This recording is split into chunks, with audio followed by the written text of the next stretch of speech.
Hello my dear student, स्वागत है आपके अपने YouTube channel PCM by Shivaji sir पर। माय डियर स्टूडेंट, यह जो है क्लास 12 के फिजिक्स का charge and electric field chapter का लेक्चर नंबर 2 है। आप लोगों को ये पता होगा कि जो है लेक्चर फर्स्ट में हमने चार्ज की बेसिक बातें भी बताया था कि चार्ज क्या होता है, चार्ज का यूनिट क्या होता है, चार्ज की डायमेंशन क्या होती है, इस सब के बारे में हमने बताया था।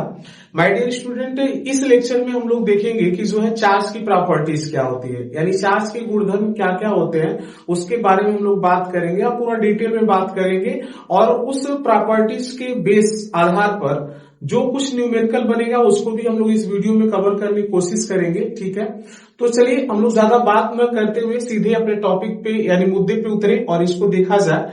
तो माय डियर स्टूडेंट, आप लोगों को हमने बताया था कि चार्ज कितने प्रकार के होते हैं। तो हमने बताया था 2 प्रकार के होते हैं, एक चार्ज होता है पॉजिटिव और एक क्या होता है नेगेटिव।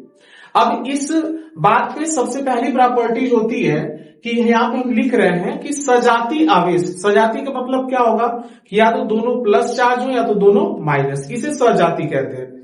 सजाती आवेश हमेशा एक दूसरे को प्रतिकर्षित करते हैं। मतलब क्या होगा, जैसे 2 बॉडी है, ठीक है, इसके अंदर भी प्लस चार्ज है, इसके अंदर भी प्लस चार्ज है, ये दोनों कैसे चार्ज हो जाएंगे, सजाती। अब इन दोनों को ये दोनों एक दूसरे के ऊपर क्या करेंगे, बल लगाएंगे, तो वो बल कैसा होगा, प्रतिकर्षण। मतलब क्या करेगा, यह बॉडी इसको दूर करेगा और यह बॉडी इसको दूर करेगा। इसका मतलब सजाती आवेश हमेशा एक दूसरे को क्या करते हैं, दूर करते हैं। तो इसका तात्पर्य ये निकला कि इनके बीच कौन सा बल लगता है, प्रतिकर्षण बल। या तो हो सकता है दोनों क्या हो, माइनस चार्ज हो दोनों पर, तो भी सजाती होगा। तो पहला चीज हमने बताया कि सजाती आवेश हमेशा एक दूसरे को क्या करते हैं, प्रतिकर्षित, जबकि विजाती आवेश होंगे तो वह क्या करेंगे, हमेशा एक दूसरे को आकर्षित करेंगे। विजाती मतलब अगर एक बॉडी है उसके अंदर प्लस चार्ज हो और यह दूसरी बॉडी है उसके अंदर कौन सा चार्ज हो, माइनस हो, तो यह दोनों चार्ज क्या कहलाएंगे, विजाती। तो यह हमेशा एक दूसरे को क्या करेंगे, अट्रैक्ट करेंगे। अट्रैक्ट मतलब पास लाने की कोशिश करेंगे। ठीक है, तो इतनी बात पहले लिख, लेकिन यह जो पूरी कथन हमने बताया, यह कथन केवल तभी सत्य होगा जब यह दोनों जो चार्ज है ना, यह कैसे हो, पॉइंट चार्ज हो, यानी बिंदु आवेश हो। अब सवाल उठा कि सर बिंदु आवेश क्या होता है, तो हम बता दें कि मतलब जिसका कोई डायमेंशन ना हो, जो बहुत छोटा हो, ठीक है, जिसकी कोई बीमा ना हो, बहुत छोटा हो। जैसे एक एग्जांपल के तौर पे अगर हम समझे कि जैसे मान लीजिए कि पूरे दुनिया का ईगो एक तरफ और आपका ईगो एक तरफ है, तो पूरे दुनिया के ईगो के रिस्पेक्ट में आपका ईगो बहुत छोटा होगा। उसी तरह जो है अगर कोई बहुत बड़ा चार्ज है उसके सामने बहुत छोटा सा चार्ज हम रख दिए, इस चार्ज का अस्तित्व तो इस बड़े चार्ज के सामने कुछ नहीं है, तो इस छोटे से चार्ज को हम लोग क्या बोलेंगे, बिंदु आवेश बोलेंगे। तो जो चीज अभी तक हमने बताया उसको सबसे पहले लिख रहे हैं और उसके आगे फिर हम आगे की बात करेंगे। ठीक है, तो आप लोग चार्ज के गुणधर्म में सबसे पहली प्रॉपर्टीज पढ़ेंगे कि सजातीय आवेश, सजातीय आवेश। सजातीय आवेश का हमने मतलब बताया कि या तो दोनों प्लस प्लस चार्ज हो या तो दोनों क्या हो जाए, माइनस माइनस। सजातीय आवेश हमेशा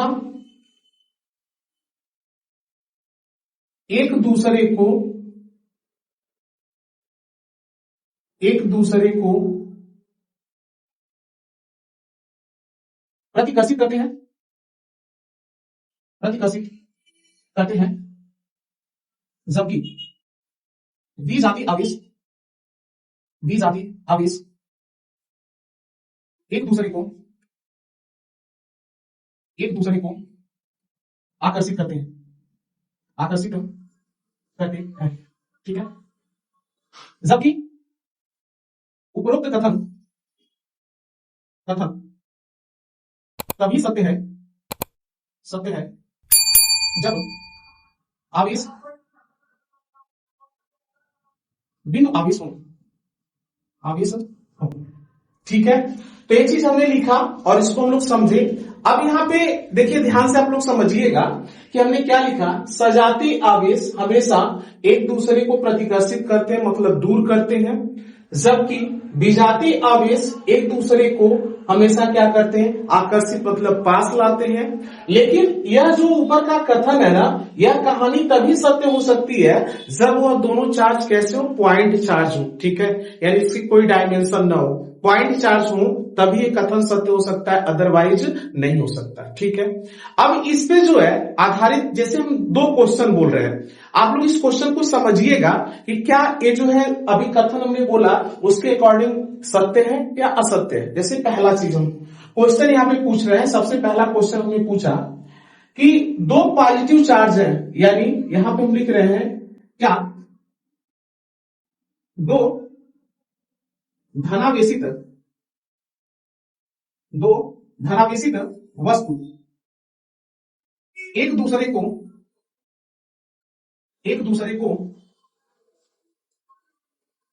कभी भी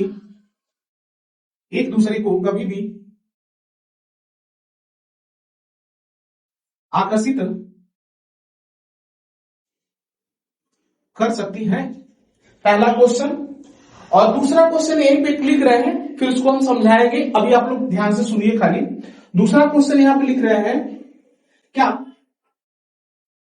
कोई चार्ज बॉडी मतलब आवेशित वस्तु, अनचार्ज बॉडी मतलब उदासीन वस्तु पर बल, उदासीन वस्तु को आकर्षित कर सकती है। ठीक है, ये दो सवाल है। अब आप लोग ध्यान से सुनना इन दोनों सवाल को। जैसे आप लोग पहला सवाल देखे होंगे, तुरंत कहेंगे अरे सर कभी नहीं हो सकता। आप तो अभी जस्ट ऊपर बताए हैं कि अगर सजातीय आवेश होंगे तो वह दोनों एक दूसरे को क्या करेंगे, दूर करेंगे। तो यहाँ पे आपने क्वेश्चन उनसे दिया और हमसे आपने पूछा कि यहाँ पे क्या दो पॉजिटिव चार्ज, अगर कोई ऑब्जेक्ट है, दो ऑब्जेक्ट है और उनके ऊपर कौन सा चार्ज है, प्लस है, तो इसका मतलब आपके अकॉर्डिंग वो दोनों सजाती हो गए। और जब सजाती हो गए तो उनके बीच कभी भी आकर्षण बल नहीं लग सकता, वो दोनों हमेशा एक दूसरे को क्या करेंगे, दूर करेंगे। यानी यह जो आपका कथन है ये गलत है। लेकिन आप लोग ध्यान से इस क्वेश्चन को पढ़े नहीं, इस क्वेश्चन को ध्यान से पढ़िए। हमने क्या लिखा है, हमने ऊपर ये जो बात बताया है ना, इस बात को ध्यान से सुनना। यहां पे हमने बोला है कि एक कथन तब सत्य हो सकता है जब दोनों चार्ज जो होंगे वह चाहे लाइक हो चाहे अनलाइक हो, वह कैसे होने चाहिए, पॉइंट चार्ज होना चाहिए। लेकिन इस क्वेश्चन में देखिए हमने कहीं ऐसा कुछ नहीं बोला है कि पॉइंट होगा, कि वो चार्ज बहुत बड़े अमाउंट में होगा। ठीक है, तो यहां पे हमने बोला है कि दो पॉजिटिव चार्ज यानी दो धनावेशित वस्तु, तो यहां पे एक चीज नहीं हमने बोला है कि पॉइंट हो, ये पॉइंट हो भी सकता है और पॉइंट चार्ज नहीं भी हो सकता है। हाँ, अगर पॉइंट चार्ज बोल देता तो आप बोलते सर यह कथन गलत है, वे हमेशा एक दूसरे को क्या करेंगे, दूर करेंगे। लेकिन यहाँ पे ऐसा कुछ भी नहीं है, इसका मतलब हो सकता है। तो ये चीज आपको याद रहे, क्वेश्चन पूछने का तरीका कैसे है, क्वेश्चन को ध्यान से पढ़ के तब उसका जवाब आप लोग दीजिएगा। अब इसका आंसर आप लोग क्या लिखेंगे, सबसे पहले समझिए, फिर उसको हम प्रूफ करेंगे।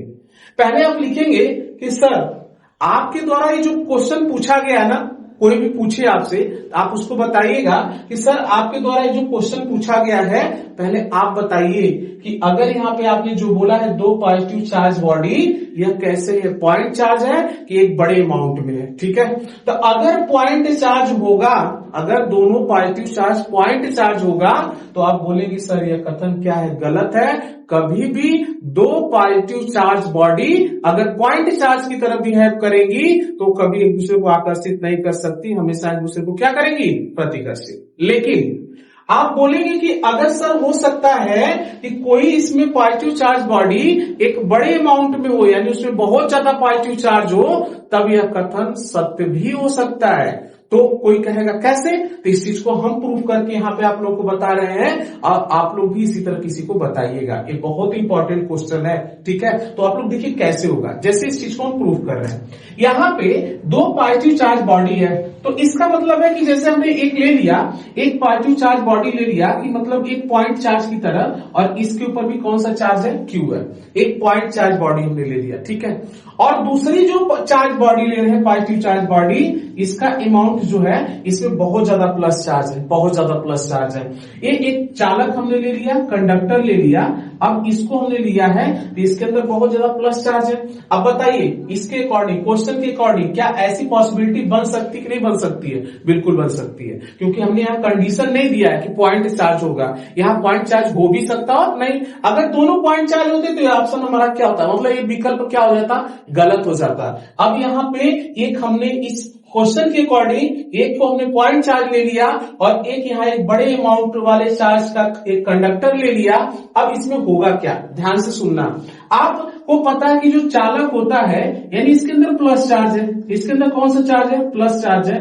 अगर कोई धनावेशित वस्तु होती है तो क्या उसके अंदर इलेक्ट्रॉन नहीं होता है? होता है। ये चीज हमने पहले लेक्चर में बताया है कि कोई अगर धनावेशित वस्तु है ऐसा नहीं कि उसके अंदर इलेक्ट्रॉन नहीं होता है, उसके अंदर इलेक्ट्रॉन होता है लेकिन प्लस की तुलना में कम होता है। ठीक है, तो इसका मतलब है कि इसमें भी कुछ इलेक्ट्रॉन होंगे। जो आपको पता है कि चालक में जो इलेक्ट्रॉन होते हैं वो खूब स्वतंत्रता पूर्वक इधर उधर क्या करते हैं, गति करते रहते हैं, इधर उधर गति करते रहते हैं। तो अब आपको ये बात पता होनी चाहिए, अगर नहीं पता है तो, कि अब कोई एक पॉजिटिव चार्ज चालक है, इसके पास में समीप में अगर कोई दूसरी पॉजिटिव चार्ज बॉडी लेकर आएंगे तो आपको पता है कि इसके ऊपर प्लस है और इसके अंदर जो इलेक्ट्रॉन होगा ना वो पॉजिटिव चार्ज बॉडी की तरफ क्या करने लगेगा, भागने लगेगा, क्योंकि यह प्लस है और ये इलेक्ट्रॉन जो होता है उसके ऊपर कौन सा चार्ज, माइनस होता है। तो आपको अभी नहीं बताया कि विजातीय आवेशों के बीच कौन सा बल, प्रति यहाँ पे आकर्षण बल, यानी यह दोनों एक दूसरे को क्या करेंगे, खींचेंगे। तो यह जो इलेक्ट्रॉन होगा वो इसकी तरफ भागेगा, लेकिन इसके अंदर जो प्लस होगा वह इससे क्या होगा, दूर होगा, क्योंकि सजाती हो गए और सजाती आवेश के बीच में हमेशा कौन सा बल, प्रतिकर्षण, मतलब दूर करेगा। इसका मतलब है कि यह फिगर कुछ ऐसे दिखने लगेगा। अब यहाँ पे प्लस चार्ज बॉडी है जो पॉइंट चार्ज है और यही कंडक्टर में जो इलेक्ट्रॉन होगा वो उसकी तरफ भाग जाएगा, यानी इलेक्ट्रॉन कुछ इधर आ जाएगा और जो पॉजिटिव चार्ज होगा इससे दूर भाग जाएगा। ऐसा क्यों हुआ, यह आकर्षण और प्रतिकर्षण बल के कारण हुआ। ठीक है, अब आप ध्यान से सुनना क्या होगा इसके आगे। इसके आगे आप मान लीजिए कि ये जो चार्ज का सेपरेशन हो गया, यानी चार्ज जो अलग अलग हो गए, तो यहाँ पे हम लोग देखेंगे कि इस चार्ज से ये जो चार्ज है इसके बीच की दूरी मान लीजिए क्या है, हमने मान लिया R1 है। कितना है, R1 है। और इस चार्ज से इस चार्ज के जो बीच की दूरी है इसको हमने मान लीजिए कितना माना, R2 मान लिया। कितना माना, R2। अब आप लोग थोड़ा आगे बात को ध्यान से सुनिएगा। आगे हम लोग जो है एक दो लेक्चर के बाद पढ़ेंगे कूलाम का नियम। और कूलाम का नियम क्या बताता है, वह बताता है कि दो चार्ज हैं उनके बीच में कितना बल लगता है। ये चीजें जो है कूलाम के नियम से हम लोग आगे पढ़ेंगे। और कूलाम का नियम हालांकि अभी यहाँ पे इस क्वेश्चन में थोड़ा सा जरूरत है तो हम बता रहे हैं, अभी आगे हम लोग पढ़ेंगे। ठीक ना, तो कूलाम के नियम के अनुसार क्या होता है कि जैसे अगर मान लीजिए यहाँ पे दो चार्ज है, एक चार्ज यहाँ पे Q1 है और एक चार्ज यहाँ पे Q2 है और इसके बीच की दूरी क्या है, R है। तो ये दोनों एक दूसरे के ऊपर बल लगाते हैं, तो जो बल लगाते हैं वह बल जो होता है इनके बीच की दूरी के वर्ग के क्या होता है, व्युत्क्रमानुपाती होता है। अब सवाल उठा सर व्युत्क्रमानुपाती का मतलब क्या है, यहाँ पे ये चीज होगा कि अगर दोनों आवेशों के बीच की दूरी बढ़ेगी तो उनके बीच जो बल लग रहा है उसका मान घटेगा, और यदि इन दोनों आवेशों के बीच की दूरी घटेगी तो इसका मतलब है कि उनके बीच लगने वाले बल का मान बढ़ता है।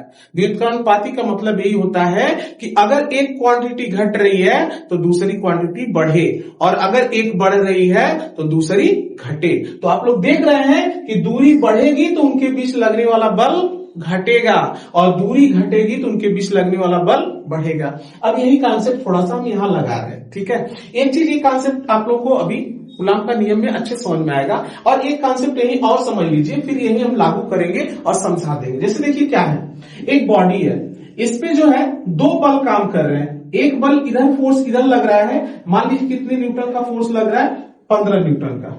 और इसी बॉडी पे एक इधर की तरफ मान लीजिए लग रहा है 10 न्यूटन का फोर्स लग रहा है, ठीक है। इस बॉडी पे आप लोग देख रहे हैं कि एक बल इधर लग रहा है 15 न्यूटन का और एक बल इधर लग रहा है कितना 10 न्यूटन का। तो बताइए इस बॉडी पे नेट फोर्स कितना लग रहा है। नेट बल अगर हम लोग बात करेंगे तो आपको पता है कि इस बॉडी पे अगर हम लोग को नेट फोर्स निकालना होगा तो कैसे निकलेगा। इसका मतलब कि बड़े फोर्स में से छोटे फोर्स को हम लोग घटा देते हैं। तो यहां पे क्या हो जाएगा 15 माइनस कितना 10 बराबर इस बॉडी के ऊपर नेट फोर्स कितना लग रहा है 5 न्यूटन। और आपको पता है कि बॉडी उधर की तरफ जाएगी, इधर फोर्स का मैग्नीट्यूड ज्यादा होता है। इसका मतलब है कि इस बॉडी पे जो नेट फोर्स का डायरेक्शन होगा वो इधर की तरफ होगा और नेट फोर्स की वैल्यू कितना होगी 5 न्यूटन। यही दोनों कॉन्सेप्ट यहां पे हम यूज करेंगे और इस क्वेश्चन को अच्छे से हम लोग समझेंगे, ठीक है। अब देखिए ध्यान से क्या होगा। अब आप देख रहे हैं कि इसके ऊपर कौन सा चार्ज है प्लस और यहां पे कौन सा चार्ज है माइनस। इसका मतलब इन दोनों के बीच कौन सा बल लगेगा आकर्षण बल लगेगा। यह क्या करेगा इसको अपनी तरफ खींचेगा और यह क्या करेगा इसको अपनी तरफ खींचेगा। तो इन दोनों के बीच जो बल लगेगा ऐसे कुछ लगेगा, ठीक है। अब इसको हम किससे दिखा दे रहे हैं मान लीजिए F1 से और इसको F1, यानी ये दोनों एक दूसरे को बल लगा रहे हैं और दोनों बराबर बल लगाएंगे। जितना इसके द्वारा इस पे लगेगा उतना ही इसके द्वारा इस पे लगेगा। ये कूलाम के नियम में हम लोग पढ़ेंगे। तो ये दोनों एक दूसरे को अट्रैक्ट करने लगे। आगे सुनिए, इसके ऊपर कौन सा चार्ज है प्लस और यहां पे कौन सा चार्ज है प्लस, यानी ये दोनों सजाती हो गए। ये दोनों एक दूसरे पर कौन सा बल लगाएंगे प्रतिकर्षण। मतलब यह इसको इधर धक्का देगा, इधर की तरफ बल लगाएगा, ठीक है। मान लीजिए इसका नाम हमने F2 रख दिया तो यह भी इसको दूर करेगा और उतना ही बल से दूर करेगा F2 हो जाएगा। अब आप लोग खुद बताना कि इसमें जो F1 और F2 है कौन परिमाण में बड़ा होगा। तो आप लोग देख रहे होंगे कि जो इन दोनों चार्जों के बीच की दूरी है कम है और इन दोनों चार्जों के बीच की दूरी ज्यादा है। तो इसका मतलब हमको ये बात यहां से क्लियर हो गई कि जिनके बीच की दूरी कम उनके बीच का फोर्स ज्यादा, जिनके बीच की दूरी ज्यादा उनके बीच का फोर्स कम। तो यहां से ये बात हमको दूरी से समझ में आ गई कि F1 की वैल्यू बड़ी है किससे F2 से। तो आप लोग बताइए इस बॉडी पर दो बल काम कर रहे, एक इधर F1 और इधर F2। तो इस पर जो नेट फोर्स होगा उसका डायरेक्शन अभी हमने बताया कि किधर होगा बड़े की ओर होगा। तो इसका मतलब इस बॉडी पे जो नेट फोर्स होगा उसका डायरेक्शन कुछ इधर की तरफ हो जाएगा। और इस बॉडी पे भी दो बल काम कर रहे हैं। एक देखिए इधर की तरफ F1 काम कर रहा है, इधर की तरफ F2। चूंकि F1 बड़ा है F2 से तो इस बॉडी पे भी जो नेट फोर्स होगा उसका डायरेक्शन इधर की तरफ होगा। अब आप लोग देख रहे हैं कि इस बॉडी के नेट फोर्स का डायरेक्शन इधर और इस बॉडी के नेट फोर्स का डायरेक्शन इधर। इसका मतलब दोनों एक दूसरे को क्या करने लगे आकर्षित करने लगे। तो ये बात हम लोगों को स्पष्ट हो गई कि क्वेश्चन किस तरह पूछा जा रहा है। अगर आप लोगों से कोई पूछेगा आपसे कि अगर दो पॉजिटिव पॉइंट चार्ज है तो बेटा कभी भी वो दोनों एक दूसरे को आकर्षित नहीं कर सकते। लेकिन अगर कोई क्वेश्चन इस तरह पूछ दिया कि क्या दो पॉजिटिव चार्ज बॉडी एक दूसरे को कभी आकर्षित कर सकती है तो आप बोलेंगे हाँ कर भी सकती है और नहीं भी कर सकती है। कब नहीं कर सकती है जब वहां पे क्या होगा दोनों positive charge body point charge होंगे। और कब कर सकती है जब उसमें से अगर मान लीजिए कि कोई बॉडी बहुत बड़े अमाउंट में चार्ज रखी हो तो वहां पे क्या हो सकता है आकर्षित कर सकती है। और कैसे कर सकती है ये आप लोगों को अच्छे से समझ में आया होगा, ठीक है। एक बार अगर जिसको नहीं समझ में आएगा फिर से वीडियो को रिवाइज करके आप लोग देखेंगे और इस क्वेश्चन को समझने की कोशिश करिएगा, ठीक है। अब देखिए अगला क्वेश्चन यहाँ पे हमने क्या दिया है कि अब इसको थोड़ा सा मिटा रहे हैं और मिटा के फिर आगे की बातें आप लोग को हम बता रहे हैं। तब तक इसको आप लोग नोट कर लीजिए, ठीक है। तो माय डियर स्टूडेंट अब जो है हम अगले क्वेश्चन को डिस्कस करेंगे। आप लोगों को पहला क्वेश्चन अच्छे समझ में आया होगा। अब दूसरा क्वेश्चन देखिए क्या क्वेश्चन दिया है कि क्या कोई आवेशित वस्तु उदासीन वस्तु को आकर्षित कर सकती है। तो थोड़ा सा मेरी बात को ध्यान से आप सुनिएगा। हम यहाँ पे लिख रहे हैं कुछ बातें समझा रहे हैं फिर इस क्वेश्चन को समझा रहे हैं, ध्यान से देखना। अगर अभी हमने बताया कि सजाती आवेश जो है एक दूसरे को प्रतिकर्षित और विजातीय आवेश एक दूसरे को आकर्षित करते हैं। लेकिन यहाँ पे क्वेश्चन आ गया उदासीन वस्तु। उदासीन वस्तु क्या होती है? पहले लेक्चर में हमने बताया कि उदासीन वस्तु के अंदर चार्ज होता है लेकिन दोनों इक्वल अमाउंट में होता है, जितना प्लस उतना माइनस। अब यहाँ पे हम क्या लिख रहे हैं कि अगर एक पॉजिटिव चार्ज बॉडी है और यहाँ पे एक पॉजिटिव चार्ज बॉडी है, इनके बीच में हमेशा प्रतिकर्षण बल लगेगा, मतलब एक दूसरे को दूर करेंगे। और आगे भी एक जो है यहाँ पे निगेटिव चार्ज बॉडी, ये निगेटिव चार्ज बॉडी, यानी ये दोनों सजाती हो गए, तो इनके बीच में कौन सा बल लगेगा? प्रतिकर्षण बल लगेगा। अब आगे ध्यान से सुनना, अगर एक पॉजिटिव चार्ज बॉडी है, यहाँ पे एक निगेटिव चार्ज बॉडी है, तो इनके बीच में हमेशा आकर्षण बल लगेगा। क्यों लगेगा? क्योंकि ये दोनों कैसे नेचर के हो गए? अपोजिट नेचर के, ठीक है, विजाती। इसके बाद फिर आगे हम बात करें कि अगर मान लीजिए यहाँ पे कोई चार्ज बॉडी है, पॉजिटिव चार्ज बॉडी, और यहाँ पे एक न्यूट्रल बॉडी है। एक क्या है? न्यूट्रल बॉडी है, मतलब इसमें प्लस और माइनस की संख्या बराबर है, तो इनके बीच में कोई फोर्स नहीं लगेगा, ठीक है। और आगे सुनिए, अगर यहाँ पे कोई निगेटिव चार्ज बॉडी है और यहाँ पे कोई न्यूट्रल बॉडी है, तो इसके भी बीच में कोई फोर्स नहीं लगता है। और अगर दोनों न्यूट्रल बॉडी हो जाए यहाँ पे, तब भी इनके बीच में कोई बल नहीं कार्य करता है। लेकिन बेटा ध्यान से सुनना, यह पूरी की पूरी बात तब सत्य हो सकती है जब सभी कैसे चार्ज हो? पॉइंट चार्ज हो, ठीक है। यह पूरा कथन जो अभी हमने बताया, यह तभी सत्य हो सकता है जब पूरा का पूरा यहाँ पे बॉडी कैसे बिहेव कर रही हो? पॉइंट चार्ज की तरह बिहेव कर रही है, ठीक है, तो सत्य हो सकता है। लेकिन यहाँ पे आप लोग क्वेश्चन को ध्यान से पढ़िए, हमने क्या लिखा है? क्या कोई आवेशित वस्तु, क्या इस क्वेश्चन में कहीं हमने बोला है कि वो आवेशित वस्तु पॉइंट हो? ऐसा कुछ भी नहीं बोला है। आवेशित वस्तु उदासीन वस्तु को आकर्षित कर सकती है। यहाँ पे उदासीन वस्तु की जगह भी हमने नहीं लिखा कि पॉइंट की तरह होगा, ठीक है। तो इसका मतलब है कि इस क्वेश्चन में कुछ मतलब है।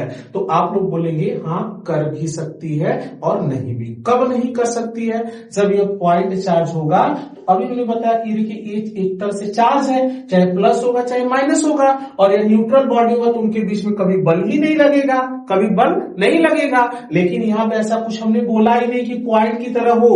ये हो सकता है कि यह बॉडी जो चार्ज बॉडी है यह कुछ अलग अमाउंट की हो, और यह हो सकता है बड़े अमाउंट में हो। तो इसका मतलब कि इस कंडीशन में क्वेश्चन जो है ये हमारा राइट आंसर ए वाला नहीं हो सकता, ठीक है। इसको भी जैसे भी सेम हमने प्रूफ किया वैसे इसको भी प्रूफ किया जा सकता है, एकदम सेम वही कॉन्सेप्ट है। तो आप लोग इसका जवाब क्या देंगे कि बिल्कुल यस कर सकती है। और कैसे प्रूफ है? सेम जो नीचे का हमने प्रूफ बताया वही प्रूफ है, सेम का सेम है। तो आप लोग इस क्वेश्चन को भी ध्यान से याद रखिएगा, ठीक है। तो अभी तक हमने जो है कि चार्ज की पहली प्रॉपर्टीज को पढ़ाया और उस पर आधारित दो क्वेश्चन को समझाया, ठीक है। अब अगला चीज आप लोग ध्यान से अगली प्रॉपर्टी सुनिएगा कि अगर कोई बॉडी है, दूसरी प्रॉपर्टीज को बता रहे हैं, अगर कोई बॉडी है उसके अंदर यदि चार्ज है तो 100% उस बॉडी का कुछ ना कुछ मास होगा। लेकिन अगर कोई बॉडी है जिसका मास हो, ये जरूरी नहीं कि उस बॉडी के अंदर नेट चार्ज भी, मतलब उस बॉडी के अंदर चार्ज भी हो भी सकता है और नहीं भी हो सकता है। बात को ध्यान से सुनिएगा। जैसे सबसे अच्छा एग्जांपल क्या है? न्यूट्रॉन। आप देखे होंगे कि न्यूट्रॉन का जो मास होता है वो किसके बराबर होता है? लगभग प्रोटॉन के मास के बराबर होता है। लेकिन न्यूट्रॉन के अंदर नेट चार्ज क्या होता है? जीरो होता है। क्या होता है? जीरो होता है। तो ये बात आप हमेशा याद कर लो कि अगर किसी बॉडी के अंदर चार्ज है तो 100% उस बॉडी का कुछ ना कुछ मास होगा। लेकिन यह जरूरी नहीं है कि किसी बॉडी के पास यदि मास हो तो उसके पास चार्ज भी हो, ठीक है। तो ये दूसरी प्रॉपर्टीज है कि हम लिख रहे हैं कि यहां पे जब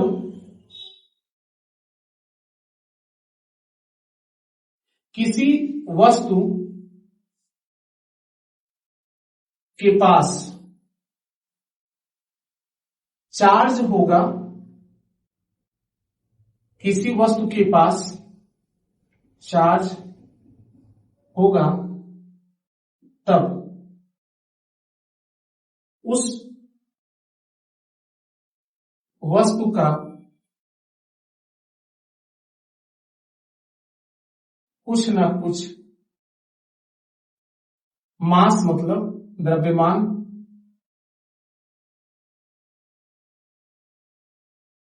होगा ही। ठीक है। जबकि जबकि यह जरूरी नहीं है कि यह जरूरी नहीं है कि किसी बॉडी मतलब वस्तु का द्रव्यमान हो तो उस वस्तु के पास चार्ज भी होगा। एग्जाम्पल में आप लोग लिख देंगे, अभी जस्ट हमने बताया न्यूट्रॉन। आप लोगों को पता है कि न्यूट्रॉन का मास जो है अप्रोक्सीमेट प्रोटॉन के मास के बराबर होता है, लेकिन इसमें जो नेट चार्ज होता है वह क्या होता है, 0 होता है। ठीक है, तो यानी charge is always associated with mass, मतलब अगर किसी बॉडी के पास चार्ज है तो उस बॉडी का मास होगा, लेकिन अगर किसी बॉडी का मास है तो जरूरी नहीं कि उसमें नेट चार्ज हो। ठीक है, अब जो है दो प्रॉपर्टीज आप लोगों को क्लियर हुई। अब तीसरी प्रॉपर्टीज हम आप लोगों को बताने जा रहे हैं। ठीक है, अभी दो प्रॉपर्टीज आप लोगों को क्लियर हुआ होगा, अब तीसरी प्रॉपर्टीज, तब तक इसको आप लोग नोट कर लीजिए, और तीसरी प्रॉपर्टीज आप लोगों को हम बता रहे हैं। ठीक है,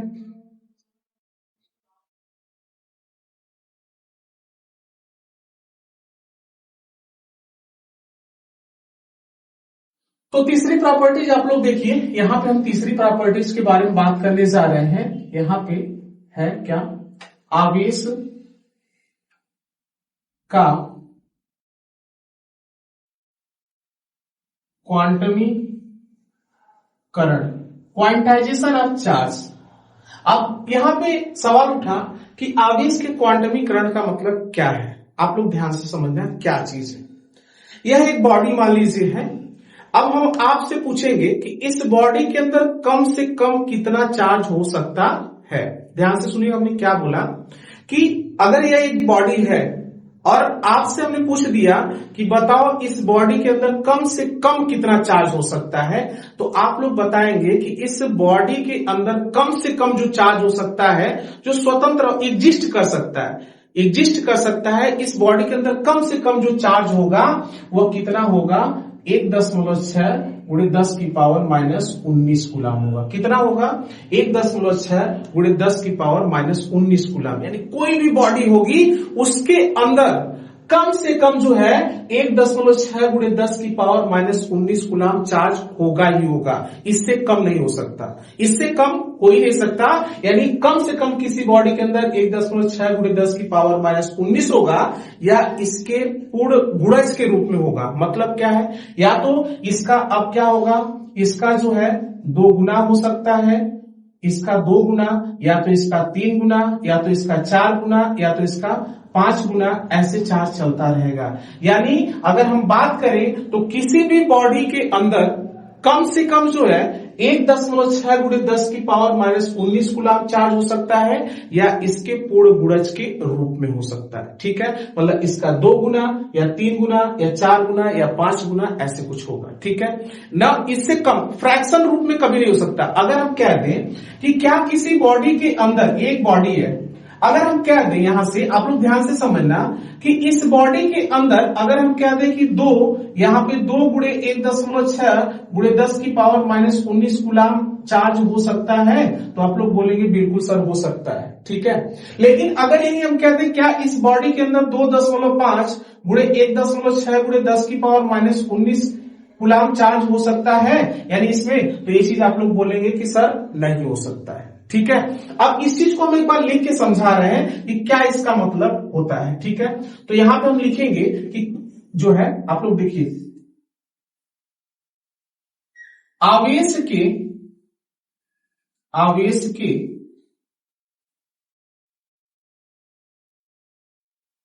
क्वांटमीकरण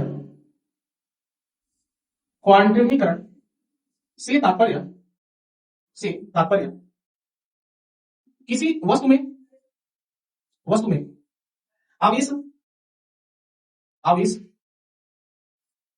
कम से कम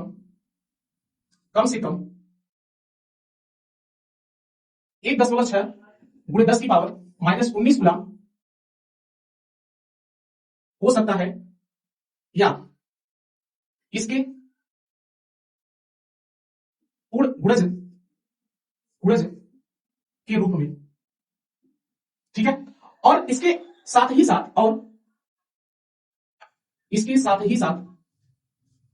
अगर किसी वस्तु को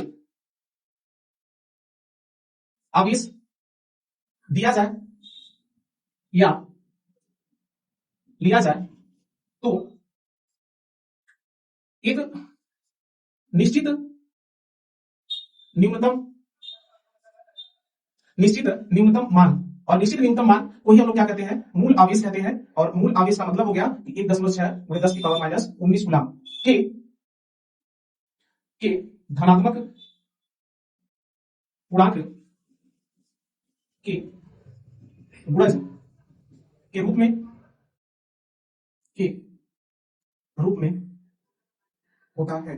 ठीक है, तो अभी आप लोगों की बात अच्छे से समझ में आई होगी। एक बार फिर से पूरी बात को समझिएगा कि अगर कोई कहे कि क्वांटमीकरण का मतलब क्या है, जैसे यहां पे इस पूरी बात को हम फिगर से समझा रहे हैं। जैसे एक बॉडी है, अगर कोई कह दे कि इसके अंदर कम से कम कितना चार्ज हो सकता है, तो आप लोग बोलेंगे कि इसके अंदर या तो कम से कम जो होगा 1.6 गुणे 10 की पावर -19 गुलाम होगा, या हमेशा इसके मल्टीपल के रूप में होगा, यानी इसका 2 गुना या 3 गुना या 4 गुना कुछ ऐसे इलेक्ट्रॉन हो सकता है। ठीक है, लेकिन अब क्या होगा, अगर मान लीजिए इस बॉडी से हम क्या कर रहे हैं कि अगर क्वेश्चन पूछे आपसे कि क्या इस बॉडी से 2.5 इलेक्ट्रॉन, ना इसको जो है ई से दिखा देते हैं इलेक्ट्रॉन के, मतलब इसको हम दिखा देते हैं, क्या इतना इलेक्ट्रॉन इस बॉडी से निकाल सकते हैं? तो आप लोगों को हमने बताया कि इलेक्ट्रॉन को कभी तोड़ा नहीं जा सकता।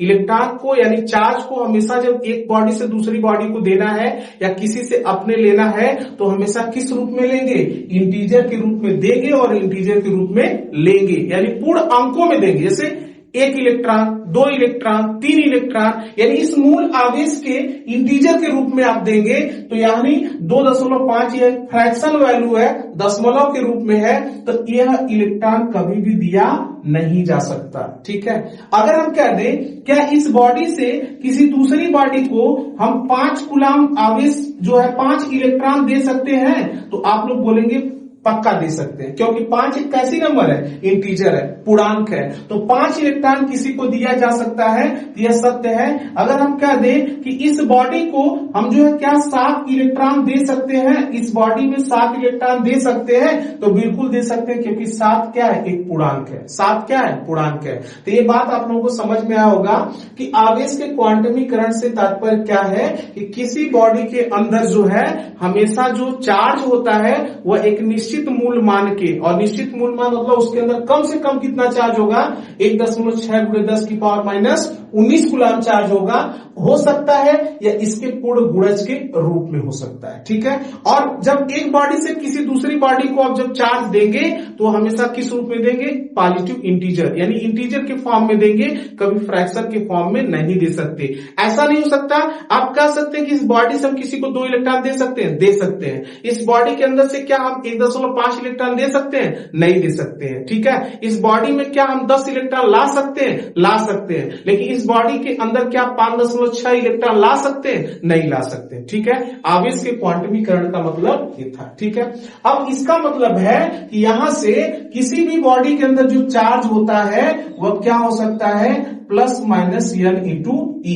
अब यहाँ पे क्या ई मतलब वह न्यूनतम मान है जो किसी बॉडी के अंदर हो सकता है, और n का हमने गुणा किया, यानी इसके मल्टीपल के रूप में भी हो सकता है। कम से कम तो 1.6 गुणे 10 की पावर -19 होगा, जिसको हम ई से दिखा दिए। ठीक है, और n का मतलब हो गया या तो इसके मल्टीपल के रूप में होगा, यानी यहाँ n किस बात को बता रहा है, तो n आपको पता होना चाहिए, यह पूर्णांक को प्रदर्शित करता है जिसका मान 1, 2, 3, 4 ऐसे डॉट डॉट होगा।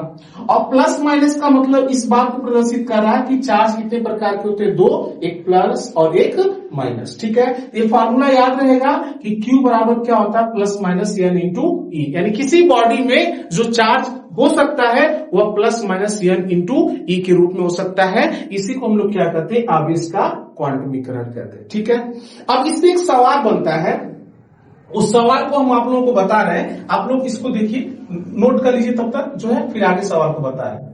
ऐसे इसमें क्या सवाल पूछा जाएगा, आप लोग देखिए जो है, यहां पे एक क्वेश्चन पूछा जाता है कि एक कूलाम आवेश में कितना इलेक्ट्रॉन होता है। आप ध्यान से सुनिएगा, क्वेश्चन हमने क्या पूछा कि क्वेश्चन यहां पे है, पहला क्वेश्चन, एक कूलाम आवेश में कितना इलेक्ट्रॉन होता है। बहुत इंपॉर्टेंट क्वेश्चन है। ठीक है, अब यहां पे देखिए सूत्र अभी हमने क्या पढ़ा, Q बराबर क्या होता है, N इंटू ई, यानी Q किसको बता रहा है, आवेश को, और यहाँ आवेश का मान कितना है, एक कूलाम, यहां रख दीजिए एक, और कितना होता है यानी N का मान पूछा हुआ है, और हमको पता है कि न्यूनतम किसी बॉडी के अंदर कितना हो सकता है आवेश, तो 1.6 गुणे 10 की पावर माइनस 19 हो सकता है ना। अब इसको जब इधर हम लोग भेजेंगे तो N बराबर क्या आ जाएगा, 1 बटे यहाँ पे 1.6 गुणे 10 की पावर क्या हो जाएगा, माइनस 19 हो जाएगा। अब आपको पता है कि नीचे अगर पावर माइनस में होती है, ऊपर जाती है तो क्या हो जाती है, प्लस में हो जाती है। इसका मतलब है कि 1 बटे 1.6 और ऊपर जाएगा 10 की पावर क्या हो जाएगा, 19 हो जाएगा। और दशमलव जब नीचे होता है तो जीरो कहां पढ़ाते हैं, ऊपर पढ़ाते हैं, तो इसका मतलब है ऊपर 10 हो जाएगा और नीचे क्या है 16, और साथ में 10 की पावर क्या है 19। अगर यहां से हम क्या करें, एक 10, यहां 10 की पावर 19 मतलब 10 कितनी बार है, 19 बार है। ठीक है, तो अगर हम क्या करें, यहां से एक 10 यहां ला दे तो 10 का 10 में गुणा कितना हो जाएगा, 100, और नीचे कितना हो जाएगा 16, और साथ में 10 की पावर कितना हो जाएगा 18। और इसको अगर छोटा करना चाहे तो आप छोटा कर सकते हैं, ये 25 हो जाएगा, और कितना हो जाएगा 4 हो जाएगा ना। अब इसके बाद 25 में 4 से भाग करेंगे तो 6.25 गुणे 10 की पावर कितना आ जाएगा 18 इलेक्ट्रॉन। यानी आपको ये बात याद होनी चाहिए कि एक कूलाम आवेश में कितना इलेक्ट्रॉन होता है, तो 6.25 गुणे 10 की पावर 18 इलेक्ट्रॉन होता है। ठीक है, अब जो है इसी के आवेश के क्वांटमीकरण पे आधारित एक क्वेश्चन और हम पूछ रहे हैं। ठीक है, अगर हम आपसे कह दें कि बताओ क्या किसी बॉडी में जो है एक बॉडी है, इसके अंदर 6.2 यहां पे अगर एक बॉडी है, इसके अंदर मान लीजिए 3.2 गुणे 10 की पावर 19 कूलाम आवेश क्या इसके अंदर हो सकता है। हमने क्या क्वेश्चन पूछा कि एक बॉडी है, इसके अंदर क्या 3.2 गुणे 10 की पावर 19 कूलाम आवेश हो सकता है। तो आप लोग कैसे इस बात को बता सकते हैं, तो इसी फार्मूले का यूज करेंगे और यहां पे देखेंगे कि अगर यह जो इसके अंदर चार्ज है तो एक कैसे इसको देखा जाए। तो इसके हमने बताया कम से कम किसी बॉडी के अंदर कितना चार्ज हो सकता है, 1.6 गुणे 10 की पावर माइनस 19। अगर उतना हो या उसके मल्टीपल के रूप में होगा तब तो ये सत्य है, अगर उस रूप में नहीं होगा तो यानी N का मान हम निकाल लें और चेक कर सकते हैं ना। तो यहां पे क्वेश्चन में आवेश का मान कितना दिया है, 3.2 गुणे 10 की पावर क्या है माइनस 19, और N का मान हमको निकालना है, और कम से कम कितना हो सकता है 1.6 गुणे 10 की पावर माइनस 19। अब इसको अगर हम सॉल्व करें तो N की वैल्यू कितना आ जाएगी, 3.2 गुणे 10 की पावर माइनस 19 बटे क्या हो जाएगा 1.6 गुणे 10 की पावर माइनस 19। ये क्या हो जाएगा, एक दूसरे से कैंसिल आउट हो जाएगा। और नीचे ऊपर यदि समान अंक पे दशमलव होते हैं तो उसको हम दशमलव को हटा देते हैं, तो 32 बटे क्या हो जाएगा 16, और इसको काटेंगे तो 16 गुना कितना हो गया 32। इसका मतलब है कि अगर एक यहाँ पे कौन सा साइन हो गया प्लस, इसका मतलब है कि अगर किसी बॉडी से हम 2 इलेक्ट्रॉन को हटा दें तो 2 इलेक्ट्रॉन हम लोग हटा सकते हैं, 2 इलेक्ट्रॉन ले सकते हैं, यानी ये इंटीजर का रूप धारण कर लिया। इसका मतलब इस बॉडी के अंदर इतना इलेक्ट्रॉन एग्जिस्ट कर सकता है। बात समझ में आ रही है। तो आई होप आप लोगों को जो है यह आवेश के क्वांटमीकरण अच्छे से समझ में आया होगा। ठीक है, अब अगली प्रॉपर्टीज के बारे में हम बात करने जा रहे हैं। आवेश जो है अपरिवर्तनीय होता है, आवेश इज इनवेरिएंट, मतलब आवेश अपरिवर्तनीय होता है। इसका क्या मतलब है, जैसे आप लोग अभी तो नहीं पढ़ेंगे, लेकिन हो सकता है कोई आगे फिजिक्स से और कुछ रिसर्च करना चाहे या पढ़ना चाहे, तो आप लोग पढ़ेंगे कि आइंस्टीन का थ्योरी ऑफ रिलेटिविटी कॉन्सेप्ट कहता है कि कुछ भौतिक ऐसी राशियां हैं, जैसे टाइम की बात करें तो टाइम को चेंज किया जा सकता है।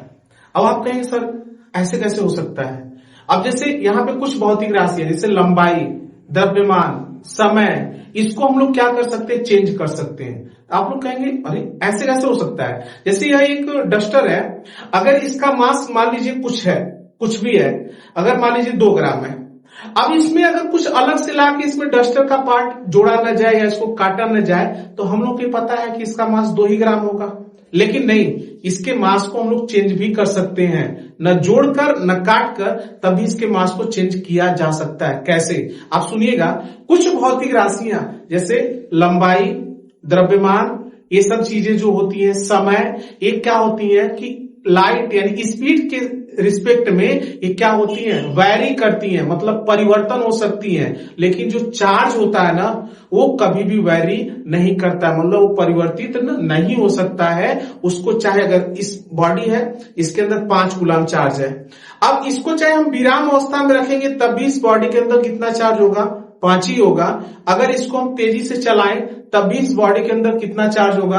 5 ही कूलम होगा। इतना ही नहीं, इसको लगभग स्पीड ऑफ लाइट के स्पीड से भी इसको अगर चला दें तब भी इस बॉडी के अंदर कितना चार्ज होगा? 5 ही कूलम होगा। इसका मतलब है कि जो चार्ज होता है वह स्पीड पर डिपेंड नहीं करता है, मतलब उस पर निर्भर नहीं करता है और परिवर्तित नहीं हो सकता। लेकिन कुछ भौतिक राशियां जो परिवर्तनीय होती हैं, तो यहां पे इस चीज को हम लिख दे रहे हैं अगली प्रॉपर्टीज। यहां पे कुछ भौतिक राशियां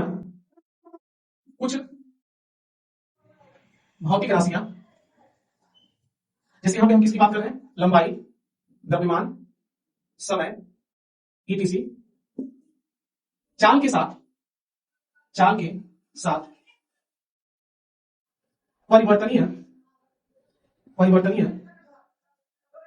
होती है, जबकि आवेश अपरिवर्तनीय होता है।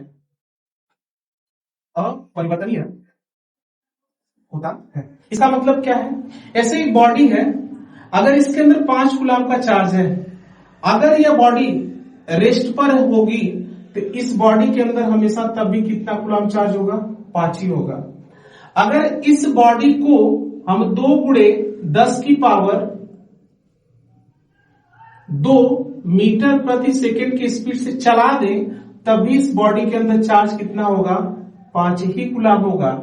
इतना ही नहीं, यदि इस बॉडी को लगभग हम लोग स्पीड ऑफ लाइट की स्पीड से भी चला दें तभी इस बॉडी के अंदर चार्ज कितना होगा?